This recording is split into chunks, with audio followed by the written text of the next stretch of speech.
All right, the time is 7:02. This is the Flood and Erosion Control Board meeting of September 17th, 2024. And we're going to go around and just confirm who is present. This is Becky Bunnell, Chair. Dick Mahusky, I'm Secretary. John Dilley. Charles Abercrombie. Prue O'Brien, Recording Secretary. And do we have anyone on the line? There is no one on the line, and I do not know if Mr. Lamberti is planning on attending or not. Okay. So, well, since it is past 7, we're going to call the meeting to order, and we will go to the first item on the agenda, which is to hear, consider, and act upon the minutes of the August 2024 meeting. Does anyone have any comments or suggestions? I have one. Abercrombie speaking. That's very good. In item number 4, the word September should be changed to October.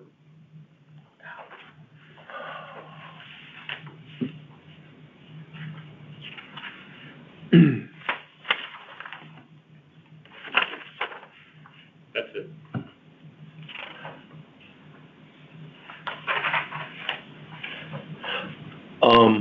Any other? Okay.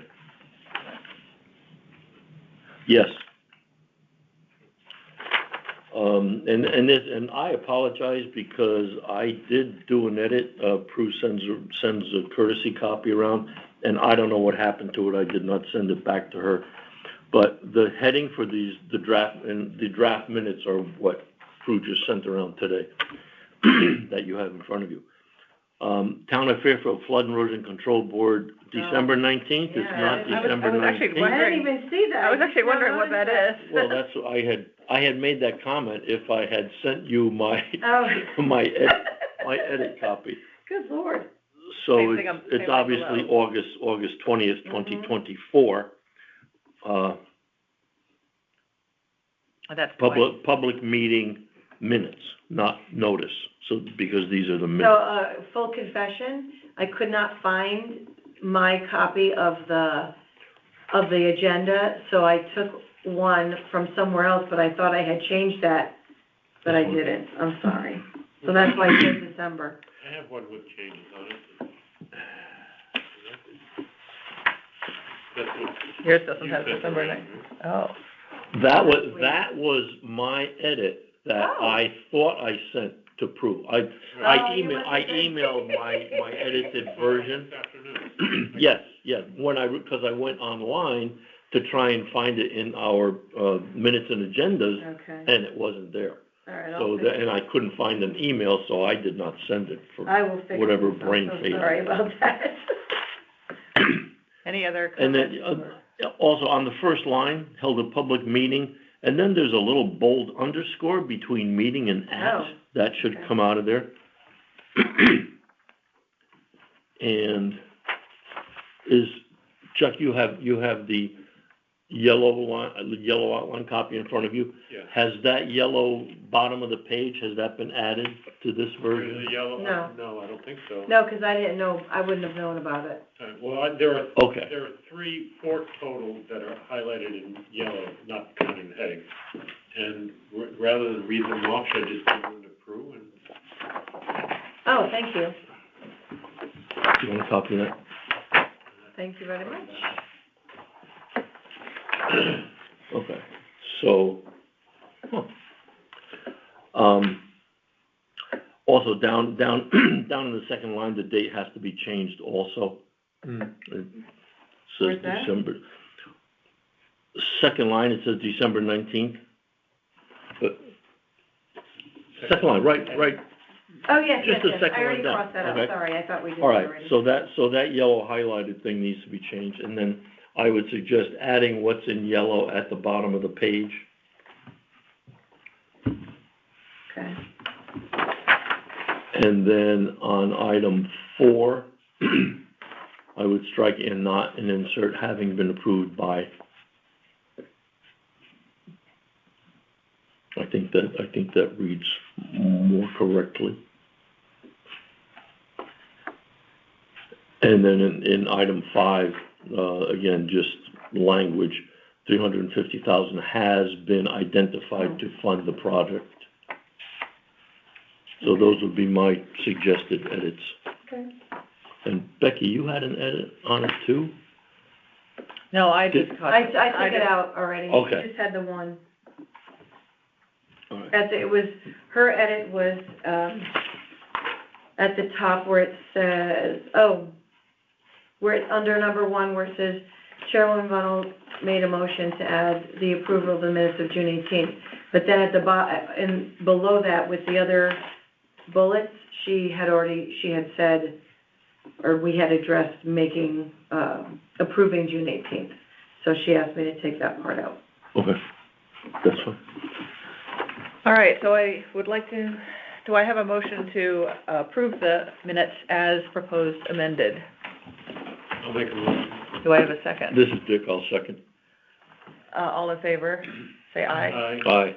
So moved.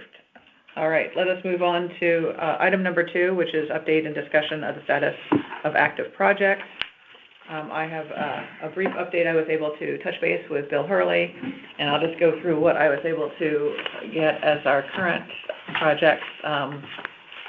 Right now, the South Pine Creek Tidegate program, there is an RTM subcommittee that is reviewing that. It would presumably start in October, and that will be decided at the RTM meeting on September 23rd. Rooster River. I thought that was, the funding was all approved by everybody and just the purchasing I think they're just. item had to be. I think they're approving it on the 23rd.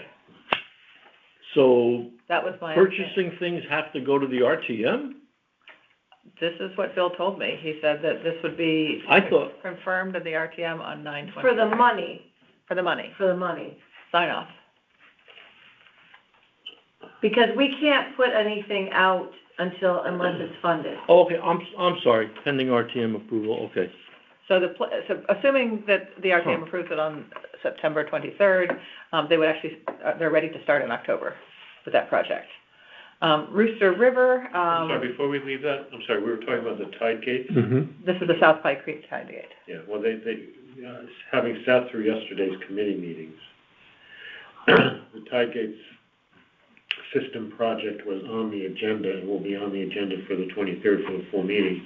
They're apparently there's a bond authorization that has to be approved to raise the amount from 2 million to 4.25 million for the project. Yes. And so apparently finance has already approved that, or is that on finance's agenda for tonight? Do you know? No, tonight is a quarterly meeting. Okay. There's no, I don't think they're The Board voting. of Finance approved it. Yeah, so the Board Okay, of so Finance it's going approved it. out of sequence. Well, no, it goes from the Board of Finance to the RTM. So they've approved it, and the RTM will approve it on the. RTM has the last say in a lot of Board things. of Finance approved it after the Board of Selectmen Yes. meeting? Mm-hmm. Thank you. Mm-hmm. Okay. And can I ask a question with regard to that? Yeah. When he was doing a presentation, Bill Hurley mentioned that there'd be 5 tide gates, and that they were, if I heard him correctly, he said they were relocating a historic bridge. Yes. Yeah, so this is where, do you know where the ball fields are over by Old Dam Road? There's a trestle bridge that you walk across. Apparently that is a historical landmark. Oh, really? Yes, and that was Like what. the only one in the country or something. It is. Cast iron pony bridge made in 1882, 85? And working with SHPA and getting that Is that the approved. thing, that you go down that path into Mhm. the woods, Mhm. and there's I thought it was just some old. Yeah. It is, it's an old bridge. So old what cast we've, iron what bridge. we've You were right. agreed is we're gonna take some pieces of that, the part that is historic, and recreate that, a part of it somewhere. I don't even know where it's gonna be located. Right at when you come from the ball field parking lots there and you go into the open space area, Maybe that right it's gonna there. be right at your immediate left. Because that bridge was relocated from somewhere else, so I don't know why we have It to was, use it was relocated from, I believe, Wallingford, where it was a railroad bridge. And then it was relocated to over the railroad tracks in Southport, not Round Hill Road, somewhere right there where Blackstone Grill is. Yeah. Right there over the railroad tracks, it was there, and then they put a new bridge there and relocated it because it was so special. They got it accepted to the Register. The Historic Structures Register of the United States of America, and that's why you can't do anything with it until you get State Historic Preservation Office. In the woods. To say, yes. So we're keeping the pieces that are historic, and then that will allow us then to relocate the tide gates so that they flow more directly from marsh to marsh. Can I ask a question? When you said that after that, the project will begin, is the project meaning they're gonna start hands on tide gates, or they're going to go out to bid? No, they awarded, They found it. Okay. It came in higher, which is why we're awarded doing the this. contract to Terry Contracting at $3,188,065. And then they also approved an additional $184,740 for Race Coastal Engineering to be the construction project administrator. And I talked with Bill on that because my first reaction was, why don't we have our in-house engineering staff We don't have enough administer the staff. contract? And it's And the specialized. answer is, we don't have enough people to do all that. And it's specialized inspection. There is some specialized stuff. So, and the next thing I did, just for our interest, so that adds up to $3,372,805. By comparison, in 2015, we replaced the existing tide gates at the Fire Training Center, and that whole project cost $607,500. That project included 2 vertical slide gates and 2 SRTs. This current project has 3 vertical slide gates and 2 SRTs. So it's a slightly larger scope, but just looking dollars to dollars, it's 5.5 times, 5.5 times as much in 9 years, so. Oh, and COVID. I'm sure that somebody's thinking about that. Whatever. Pricing. Anyway, so I'm glad that's moving forward though, because that And will- Terry was also the contractor on the Pine Creek one, the one at the Fire Training Center. So, When was that? 2015. Rooster River, they did receive the Army Corps of Engineer comments, just on Friday. So they, are going to be moving that forward. The key here is that DEEP is holding a public scoping meeting on October 1st at 6 p.m. And people are invited to attend that. It is a invitation. You have to sign up for it. You have to send your email in.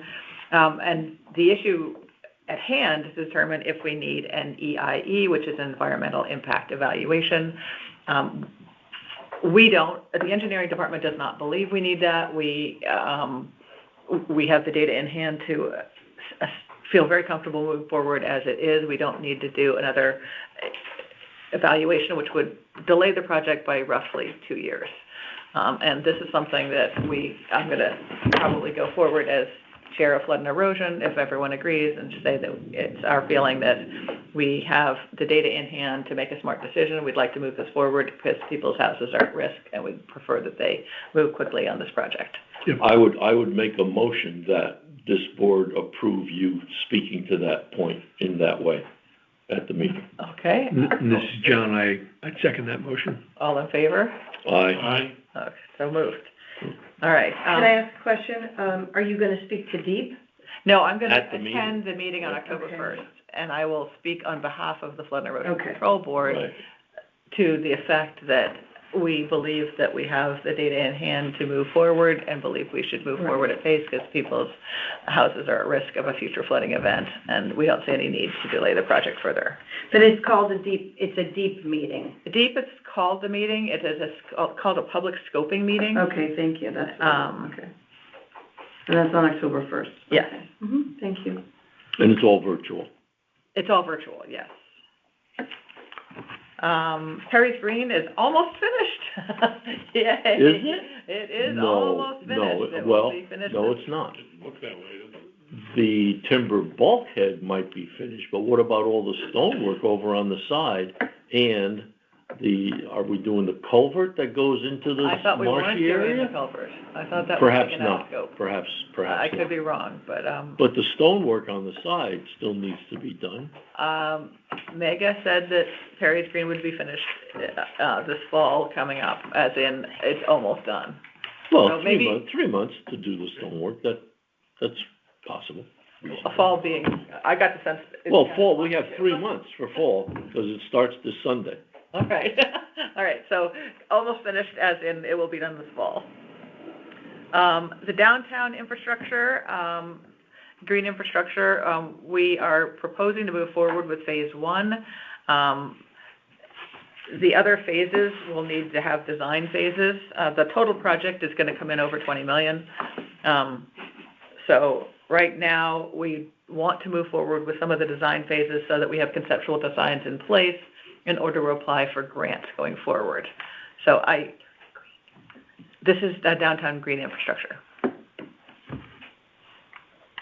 Did you say the first phase is 20 million or the total? The total will be over I'm gonna say roughly 20 million, as in, depending on when we get the grant money, it could go much higher, as we know. Right, but that's not the first phase. That's No, that's not the first phase.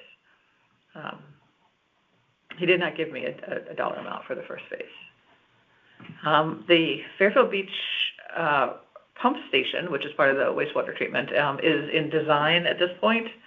And I think a lot of residents had asked for us to do something similar to, I can't remember what town it was, but some town had a pump station, Greenwich, that looked like a lighthouse, which we felt would enhance the neighborhood. If the request got translated to the people doing the design, to be creative with their design.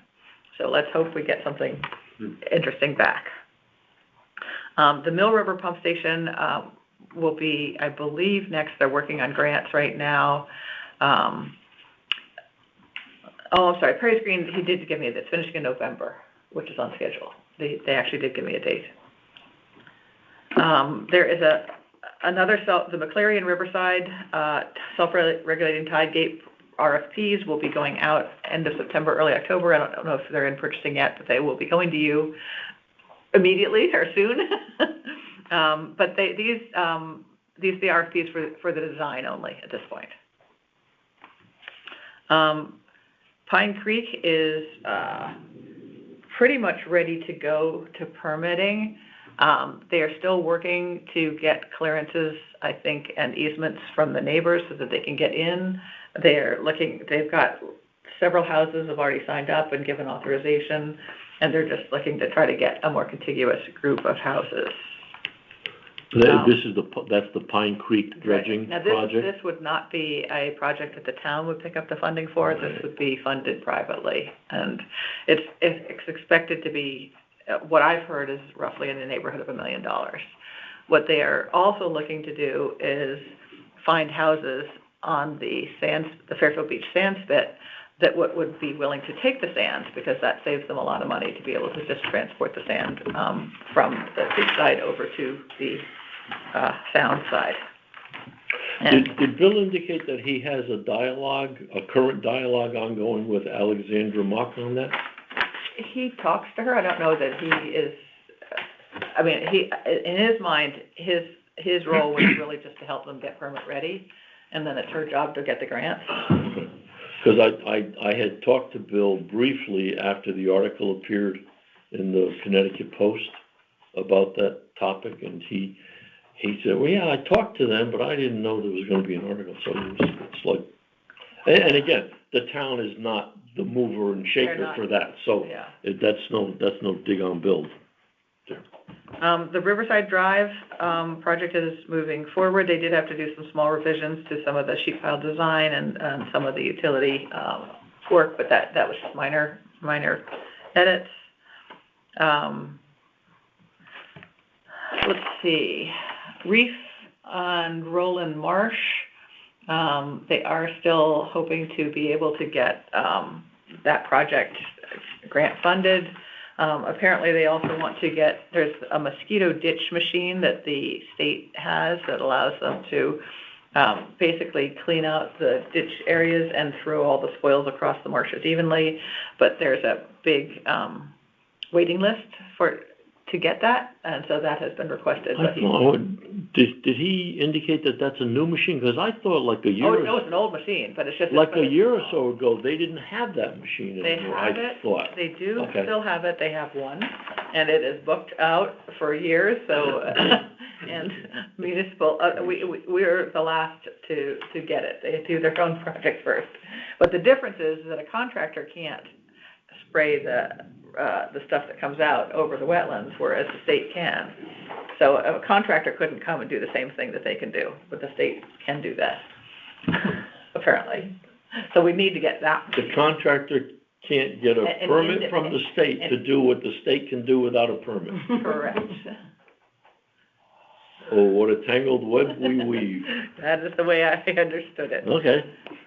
Also, the other thing is the inventory of the tide gate report can be released as final, but it is too large to send to you, so if you want to bring one of your memory sticks in, he would be happy to give it to you. And that, the only other things I had relate to the Penfield and the Master Resilience Plan, which are two other items on our agenda. So that was the update I got on active projects. Is the tide gate report available online that can be downloaded? It cannot. It's not available online. It's too big.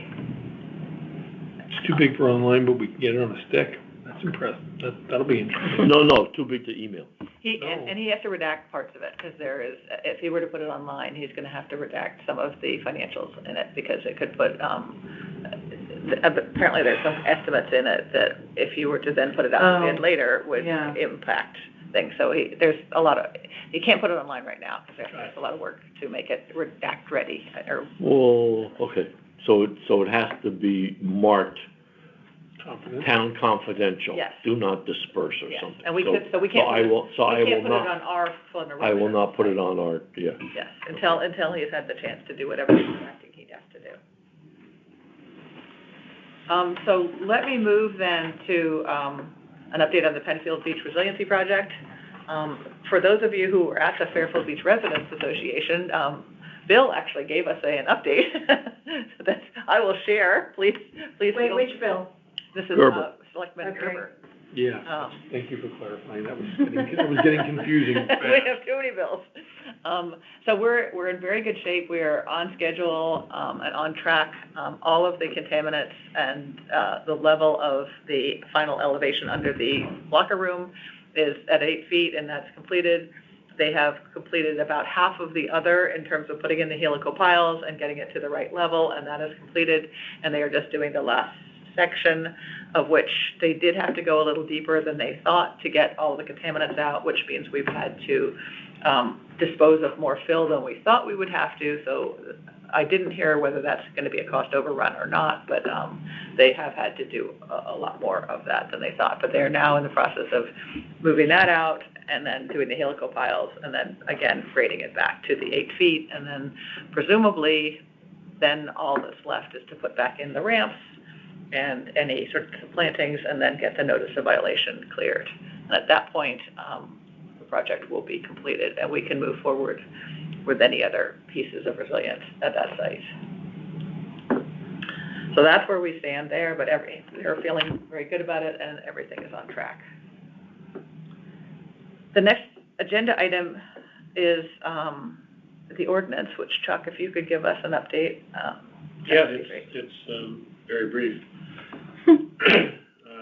I did get clarification from Majority Leader Liz Zazima. That the Zesma. Yeah. Oh, okay, sorry. the second appearance after next Monday will be on the October meeting. And having now been on twice, the vote will occur in October, not in November, so I misunderstood the moderator the first go around in July. The committee meeting, of course, tracks the agenda for next week for the full RTM. I made a presentation pretty much similar to what I presented to the Board of Selectmen. There was not a single substantive question. And that was it. And the committee meeting was, both parties? The committee, it's the full committee, the way they do the committee meetings now is they have the full, all the committee members, the full RTM, because everybody's on the committee, as far as I know, get together, and they go down the RTM's agenda, same agenda that they'll use next week. Okay. And they discuss each item, and they take presentations. So there was a series of presentations, which is why I didn't get on until like 9:30. And some people were told you don't have to come back next week. I didn't ask. I just said, might be. Well, right now I'll plan on being there. Yeah. In case questions come up. But there were, as I said, they heard what I had to say, and there was no questions or reactions. So I take that as a positive sign. So next, in the October meeting, there will be the similar process, and then there'll be the vote. Okay. So the end of September meeting is for conversation, whoever wants to ask questions or make a comment. Someone on one of the committees heard something and thought about it during the course of the week and has some discussion. And then the late October one is similar questions and comments if anybody has it, but the vote will be taken. They'll entertain public comment at that point. You open it up for public comment. Okay.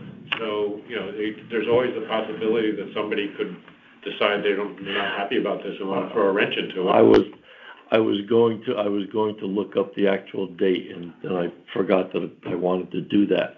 But this whole process of getting our marching orders changed by virtue of a code rather than the charter revision, it started around a year ago, because our initial email went to Brenda asking her to ask the town council whether our idea was valid. And she sent it to Baldwin, got no response.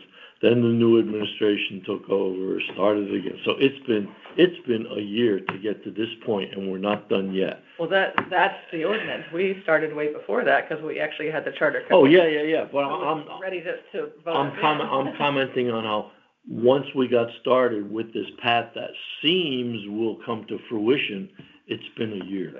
So the speed with which things happen is. The memo from Phil Perez about authority to change the charter by virtue of a January ordinance was in January 19th of 2024. All right. Any other questions on the ordinance? Yes. Well, yeah. It's a typo, or I was ignorant. It's RFP 2025-13, not 17. Oh, that's. I'm sorry. I jumped ahead. I'm sorry. I think 17 is fireworks. All right, so we are now going to make a correction on the update on the RFP number of the 2024 Master Flood Mitigation and Resilience Plan, RFP 2025-13. So the update on that is, again, the RFP and bid package, which was released on September 6th. Questions and informal meeting deadline is September 19th. The way that happens is that purchasing will get any questions, and if there needs to be a meeting, they would set anything up. They would answer any questions they can answer. They may pass them on to Bill Hurley or to Dave Murphy and or us, depending on what the nature of the questions are. So that all would happen during the period. The response to the questions is due by September 26th. And then the final proposal would be October 3rd. We would expect to get the proposals in. I know one of the firms has already asked for an extension. I was told that by Bill Hurley. No? No. Can I speak? Is it okay if I speak? One of the firms was inquiring if they had a conflict of interest. Oh, yeah, he did mention that. Because someone who works for the firm who would be doing the proposal is also on the WPCA. But I don't think that. No, so after, we went through a lot of stuff, Adam and Bill Hurley and Phil Pierce, and we all talked about it, and I emailed him today and said there wouldn't be a conflict, that he could submit Okay, his proposal, but no one's asked me for an extension. okay. Bill mentioned that someone was gonna possibly ask for an extension to submit the Okay. proposal. We'll see. We'll see. So anyway, You said town responses by the 26th, and what was the last date? the proposals then are due to the town October 3rd.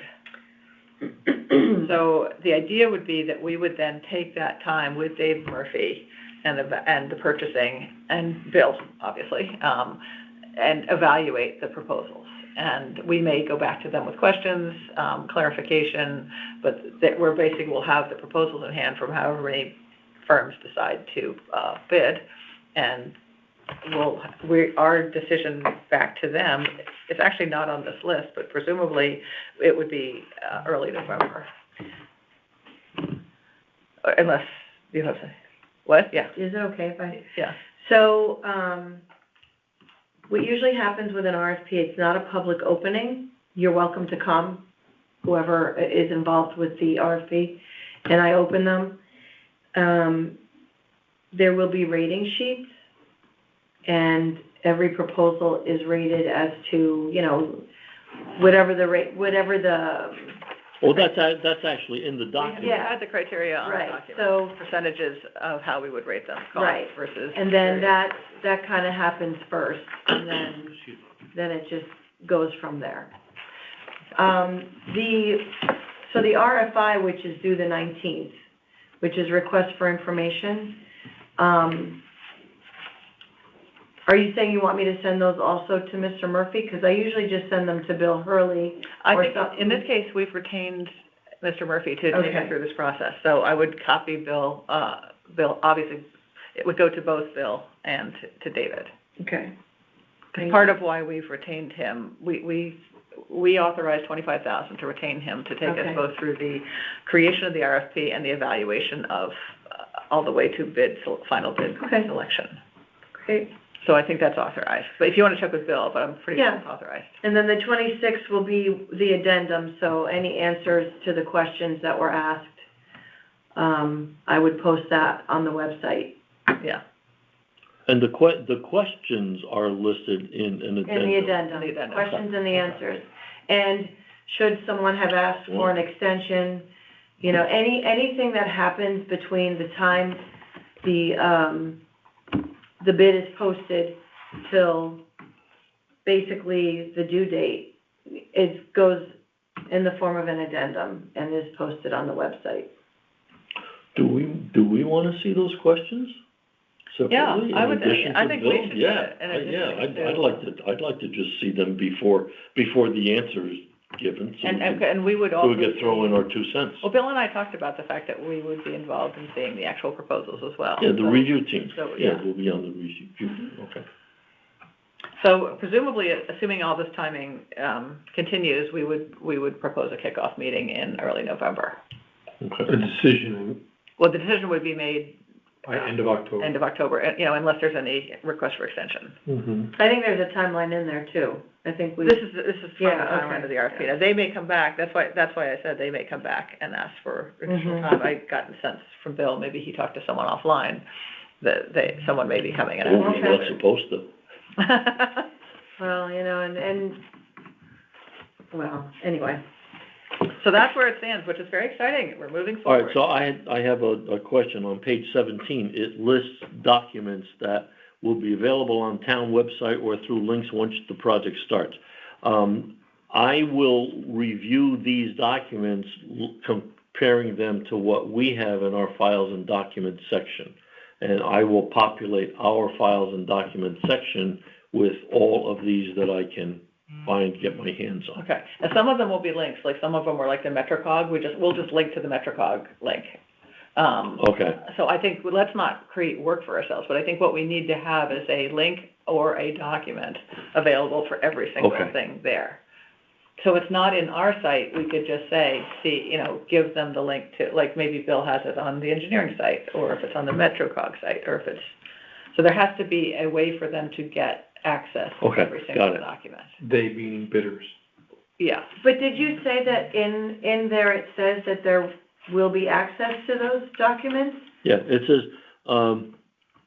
it will recommend mitigation measures designed to protect the town from flood inundation levels up to elevation plus 12. The prior studies that address coastal flooding include, open parentheses, all of which will be available on the town website or through links once the project starts, close parentheses. And then it lists 1, 2, 3, 4. Oh, not just there, there's several sections, because then there's the downtown ones, and then 14. there's the, All right, I got nervous, I thought it was like. but then there's also the ones for the, To the bid. Riverine, and then there's the ones for the downtown. But there's only gonna be one place for these people to have to. Ah, find okay. documents, right? There should be one place that has everything, but what we may have is just a link to. Links are fine, I was saying, one place Yes. to find either a document or a link, right? So we You're should not have- gonna have a. No, once this is awarded, we're, we're out of it as far as that stuff goes. Okay. So Dick, do you need some help pulling all that together? Let me talk to Bill, because maybe this will reside on engineering's website somehow. I don't think so, because I went and looked at, and, I mean, I don't know. No, but maybe it's a new thing with links, or I could put, if we have half of these documents and another 25% of them are links, I can put a document on our website, say, links to be used for 2025 flood master plan, or something like There that. should be one place where everything is listed, and ideally it would be listed in the order that it's on there, just because I think that's gonna be simpler for whoever gets this. So it may be that we need to ask Okay. Well, someone to. maybe we'll reshuffle Reshuffle what a we- little. But those documents are not available now, and the bid package has already been released? They're not available on the bid package, because I believe the bid package has everything in it that everyone need is to looking cost out. for the proposals. So once the project starts going, then people will have access to those other documents. The chart that was chart 3-1 or whatever it is, or this chart is really the key for them to Table build. Table is really the key for them to build their proposal, because that's. Yeah, what it has they a have lot to of deliver. the Yeah. information, measurements and stuff like that, right? Yeah.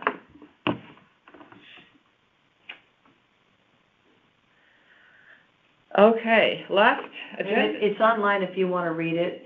Yes, And, that's what I just wrote, yeah. It's on the purchasing page, bid openings. And Thank you. that's the number, the 2025-13. Mhm. All right, the last agenda item is to hear and consider and act on any other business which may properly come before the board. The only thing I had is that I just wanted to make people aware that there is a POCD meeting, open POCD meeting has been scheduled for October 15th at 6:30 at the Fire Training Center. The plan itself is now online on I believe it's the Planning and Zoning Commission website. The plan update date was August 19th of 2024. Our flood and erosion request to make edits was sent on July 12th of 2024, so there was over a month between the two, and they didn't make very many of our edits, if any, which was very disappointing. One of the main things we wanted them to change was the resilient hub corridor neighborhood of coordinated risk and non-coordinated risk, and that is still in there, which I was very disappointed to hear. So I'm proposing that I need to sit more, I only just started to read this today, so I haven't spent a lot You of time. said their latest version was like from February No. of 2024? The current plan that will be discussed on October 15th, that version was revised on August 19th of 2024. So it was over a month after we sent our comments. And at least as far as I've read, and again, it's a 105-page document, and I only saw it this afternoon, so I have not spent enough time with it. But the small bit I did see, I was surprised to hear that they had not taken out the two kinds of neighborhoods, which I have no problem with resilient hubs and corridors. I love that concept. That's a circa concept. But the shared zones of shared risk and individual risk, I just felt was inappropriate, and I had a fairly major concern with it. What's interesting is they did note in this version that they mentioned that the resilient hub and corridor approach that circa started was also used by a town in New Hampshire. So I, of course, looked up down in New Hampshire and read their 2023 plan, and all they had was resilient hubs and corridors. They had nothing about zones, neighborhoods of shared risk or anything else. So this is something we have created ourselves. It's not in the Circle website. It's not in any other town. We have created this, and it makes no sense. So I'm going to read it, prepare a list of my issues. I would ask you all to do the same, and come back to me with your comments and concerns. I don't know if we'll have a chance to do that before the 15th, but if we could have a short list, maybe just that we send around by email of our concerns, I'd like to have that written into the record on the meeting of October 15th. Do you know if planning and zoning had substantive meetings concerning this revising I think it was February 2024 was the second version. I didn't see it on their from time to time, I look at their agendas to try and, because I want to listen in to what they're saying, and I haven't really been aware. This could just be the department. They could have. This could be the department itself has written this, and Planning and Zoning Commission hasn't had a chance to review it.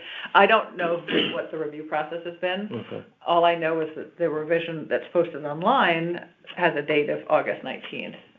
And that is the current plan date, and it did look like there were some things in red that had been changed, but okay, I have not. Some of the issues that we had raised. I'm ignorant of there being an August version. I thought that the February version. It also noted, I think, that this has to be in place by, what was it, November 2025? No, 26. No, 26. We got a whole year. We got a whole year. Yeah. We've got plenty of, I knew it was November, yeah, okay. We've got almost 2 years. Well, you sent around Alexis Harrison's email that was what I sent you, and that came through. That has a link to the plan. Yeah. Okay. So again, I'm not. What my request of this group is, over the next 2 weeks, get involved. You could read it through, make a short list of the concerns and questions you have. I'd like to do it by email and just get a sort of consolidated list that we can bring to the October 15th meeting and have that come verbally into the record from Flood and Erosion Control Board. We'll do a written one as well, but it's just for the purposes of having those comments be read into the record in that meeting. So if you could find the time, I would appreciate that.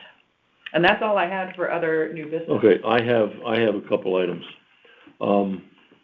Once upon a time, we felt it necessary to get town ID badges. So when we went out in the field to look at some circumstance, we could say, oh, look, I'm official, I'm a town thing. I have never used it in the 8 years that we've had it or something. This one I got in the first go-round, so this expired in 2029. Chuck and John do not have them yet. You have one, Don has one. So my question is, do we want to bother with this? 2029. I say no. No, not 2029. 2019. This expires 2019. Okay. Do we want to bother with these? I thought it was the town. I didn't think it was us that asked for these. I thought it was the town mandated these. I don't believe so, because it's like we had to go make special Mother May I's to the police department and stuff. Oh, really? So this is. Do you have a photo ID badge? You just have a car key. So you have a car key badge? We're the only ones. You don't have a car key badge either? But every department may not end in the field, be interacting in the field at somebody's home or in a public place. So I could see why some sort of identification. Well, we thought it was a good idea, you know. Well, like it makes sense to me. I want to knock. Now, I had occasion to go through the guy's yard to look at the Pine Creek outfall a couple months ago.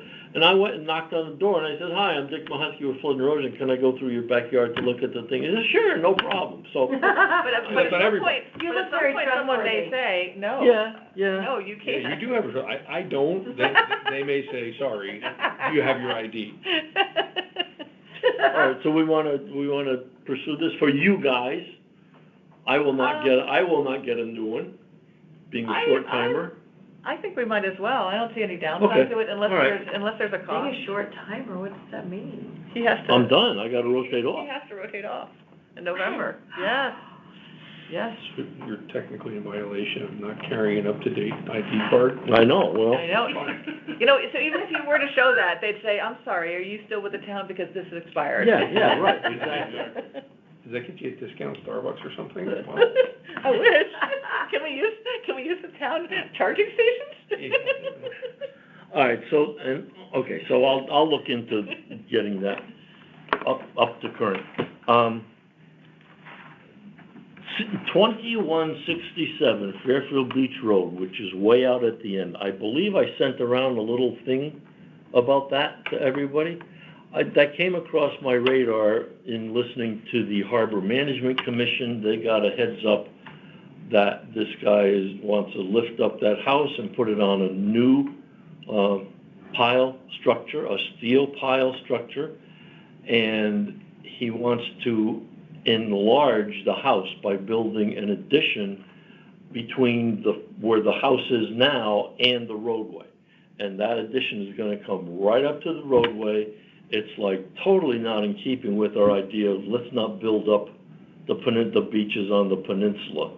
And it's going to go before the Zoning Board of Appeals because it needs variances of whatever Sure, type. any variances. And I talked briefly to Emmeline about it, and she says, oh, that thing needs so many variances.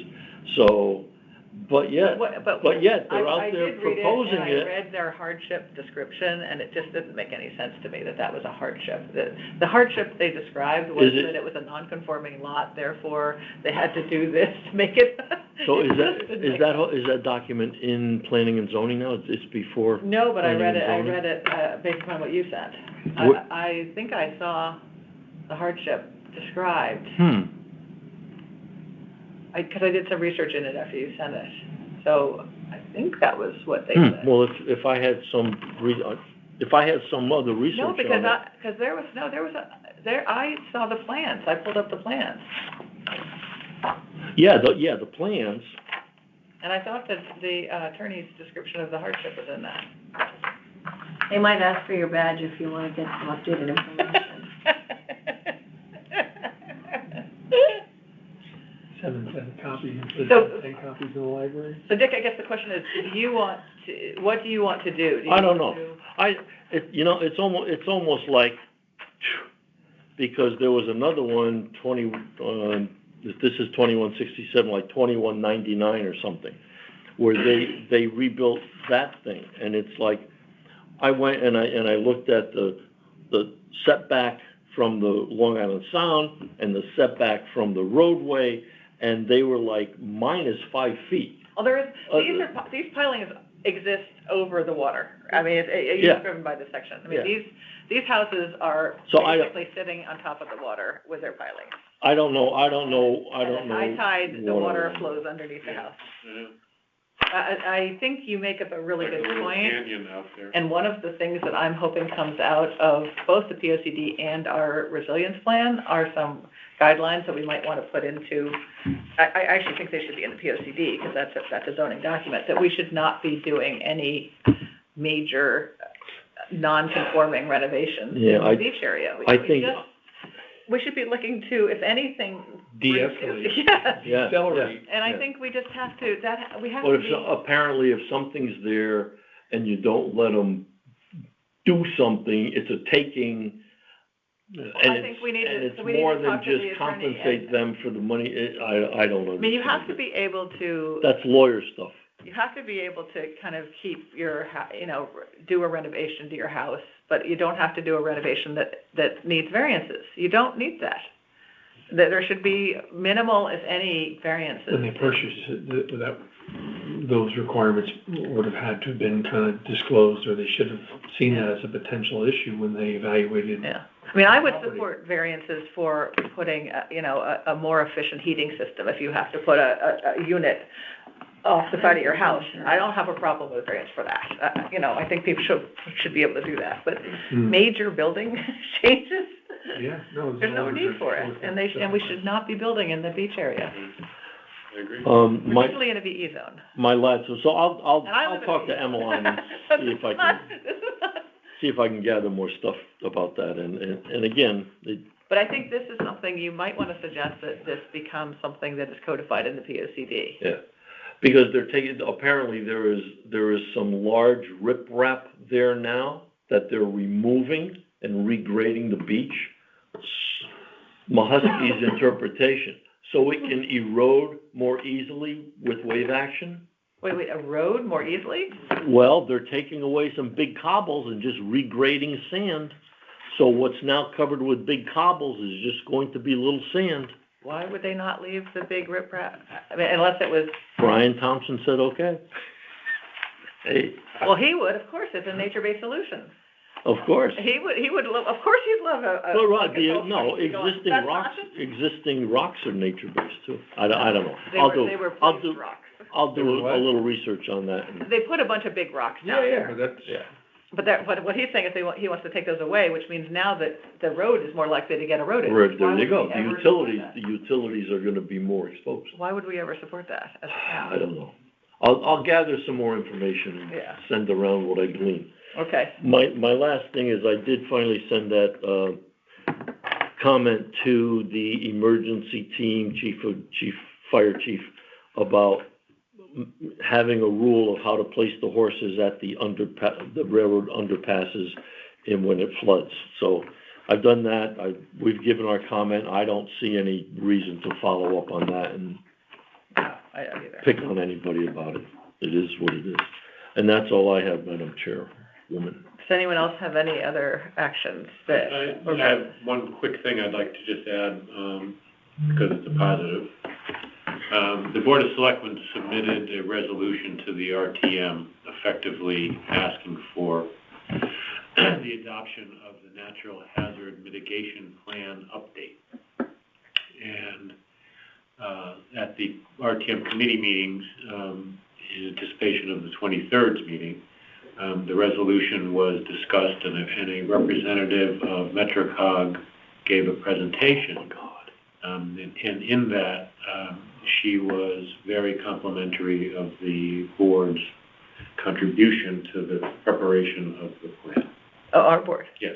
Yeah. Oh, That's we attended all the meetings. Was that Alicia or? Honestly, I don't recall her name. That is the Because she was over at when they did it, the library, when Yeah. we went to the library. Yeah. She's Well, she's one of our friends. She was very helpful too, because I actually asked her to cut the data of the comments that came out of the survey they did, by Fairfield as a town, so we could understand what the Fairfield specific issues are, so she's been super helpful. Yeah. Too. Anyway, that's nice to hear. Thank you for sharing that. All right, well, with that, I think I'm going to adjourn the meeting at 7:53. So meeting adjourned. Okay.